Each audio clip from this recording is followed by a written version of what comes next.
ದುಡುಕು ಸಹಜವಾದದ್ದಲ್ಲ. ಒಬ್ಬರಿಂದೊಬ್ಬರಿಗೆ ಸೋಲೆ ಸಮರಿಸುತ್ತಿರುವಂತಹ ಈ ಸಂದರ್ಭ, ತಾಮಂದೆ ಎನ್ನುವಂತಹ ಒಂದು ಉದ್ರೇಕದಲ್ಲಿ ಹೋದವರೆಲ್ಲರೂ ಗೆಲ್ತಾರೆ ಅಂತ ಇಲ್ವಲ್ಲ. ಆ ಹುಡುಗ ಯಾರಿಗೂ ಅಂಜದೆ ಬಿಂಕದಿಂದ ಬಿಗುಮಾರದಿಂದ ಹೋರಾಟವನ್ನು ಮುಂದುವರಿಸ್ತಾ ಇದ್ದಾನೆ ಅಂತಾದ್ರೆ ಅವರೊಳಗೆ ಏನೋ ಒಂದಿದೆ. ಬಹುಶಃ ಪಾರ್ಥಸಾರಥಿ ನಮ್ಮ ದೇವರಿಗೆ ಹೆಸರು, ಕೃಷ್ಣಾರ್ಜುನನ ರಥ ಕಂಡು ಸಾರ್ಥಕ್ಯವನ್ನು ಹೊಂದಬೇಕು, ಅಥವಾ ಮನ್ಮಥೆಯನ್ನು ನೋಡಿಯೇ ತನ್ನದ್ದಾಗಿರುವಂತಹ ತನುಮನವನ್ನು ಸಾರ್ಥಕಗೊಳಿಸಿಕೊಳ್ಳಬೇಕು.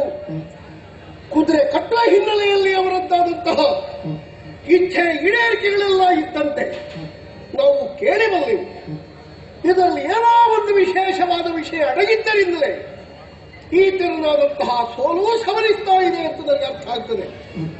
ಆದದ್ದರಿಂದ ಉಳಿದವರಾದರೂ ತಡೆಯಿರಿ. ಈಗ ಯುದ್ಧದ ಕಣದಲ್ಲಿ ಭಾಗಿಯಾಗಬೇಕಾದದ್ದು ನಾನೇ ಬಿಟ್ಟರೆ ಮತ್ತೊಬ್ಬರಲ್ಲ. ಹಾಗಾದ್ರೆ ನಾನೇ ಹೋಗುವುದಿದ್ರೆ ಹೇಗೆ? ಸಾಮಾನ್ಯವೇ?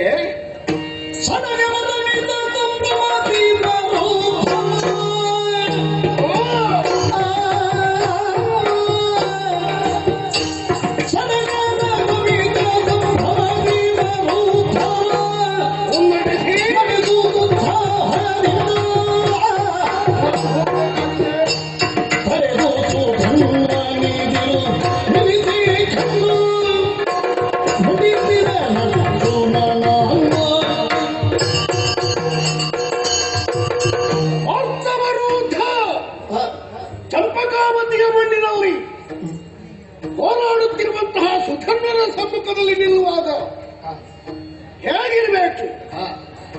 ಅರ್ಜುನನ ವೀರಗಾದೆ, ಅರ್ಜುನನ ಸಾಹಸದ ಪ್ರತೀಕ, ಅರ್ಜುನನ ವಿಸ್ತಾರವಾಗಿರುವಂತಹ ಬಾಹು ವಿಕ್ರಮಗಳಲ್ಲಿ ಸ್ಥಾಪಿತವಾದಂತಹ ವಿಚಾರ ಎಲ್ಲವೂ ಬಿಂಬಿತವಾಗಬೇಕು ಅಂತಾದ್ರೆ ಯಾರಲ್ಲಿ 4 ಜನ ಹೊಗಳ ಭಟರು ನಮ್ಮದ್ದಾದಂತಹ ವಿಶೇಷತೆಗಳನ್ನೆಲ್ಲ ಹೇಳಿ ಕೆಲವರು ಮೇಲಿಂದ ಮೇಲೆ ಕೆಲವು ವಿಷಯವನ್ನು ಅರ್ಥ ಮಾಡಿರ್ತಾರೆ. ಒಳಗಿಂದೊಳಗೆ ಏನು ಎನ್ನುವುದೇ ಅವರಿಗೆ ಗೊತ್ತಿರುವುದಿಲ್ಲ. ಗೊತ್ತಾದ್ರೆ ಅವನ ಪ್ರತಿಕ್ರಿಯೆ ಹೇಗೆ ಎನ್ನುವುದನ್ನು ನೋಡುವ ಉದ್ದೇಶದಲ್ಲಿ ಹೇಳಿ ನಮ್ಮ ಬಗ್ಗೆ ಭೂಮಿಯಿಂದ ಆಕಾಶದವರೆಗೆ ಏಣಿ ಕಟ್ಟಿದ ಘಟನೆಯನ್ನು ಹೇಳಿ ತಿರುಗುತ್ತಿರುವಂತಹ ಚಕ್ರದ ಮಧ್ಯದಲ್ಲಿ ಸಿಕ್ಕಿಸಿಟ್ಟಂತಹ ಮತ್ಸ್ಯದ ಕಣ್ಣಿಗೆ ಎಣ್ಣೆಯ ಕೊಬ್ಬರಿಗೆ ನೋಡಿ ಪ್ರಯೋಗ ಮಾಡಿದಂತಹ ಅರ್ಜುನನ ಕರಕೌಶಲದ ವಿಸ್ತಾರತೆಯನ್ನು ಹೇಳಿ ಪಾಸಟಿ ಇಲ್ಲದೆ ಪರಮೇಶ್ವರನ ಕೂಡ ಹೋರಾಟವನ್ನು ಮಾಡಿದಂತಹ ಪ್ರತಿಸ್ಪರ್ಧಿಯೇ ಇಲ್ಲದಿರುವಂತಹ ಪಾರ್ಥನ ಬಿಂಕದ ಪ್ರತಾಪವನ್ನು ಹೇಳಿ ಆಗೇನು ಮಾಡ್ತಾನೆ ನೋಡೋಣ. ಹೋಗುವ ರಥ ಬಿರುಸಿನಿಂದಲೇ ಹೋಗಬೇಕು. ಎಲ್ಲಿ ನಿಲ್ಲಬೇಕು ಎನ್ನುವುದು ನಮಗೆ ಗೊತ್ತಿದ್ರೂ ನಿಧಾನ ಹೋಗಿ ನಿಲ್ಲಿಸುವುದಲ್ಲ. ಆ ಜಾಗಕ್ಕೆ ಮುಟ್ಟುವಾಗ ಒಮ್ಮೆಲೆ ಆಗ ಕುದುರೆಗಳು ಹೇಷಾರವನ್ನೆಬ್ಬಿಸುತ್ತಾ ಎರಡೂ ಕೈಗಳನ್ನು ಮೇಲೆತ್ತಿ ರಥಚಕ್ರ ಇದ್ದಲ್ಲೇ ಕರ ಕರ ಕರ ಕರ ಕರ ಅಂತ ತಿರುಗಬೇಕು. ಇಟ್ಟು ಹೊಂದಾಗಬೇಕು ನೋಡಿ. ಹತ್ತಿರದಲ್ಲಿದ್ದವರ ಮುಖ ಧೂಳಿನಿಂದ ಮುಚ್ಚಬೇಕು.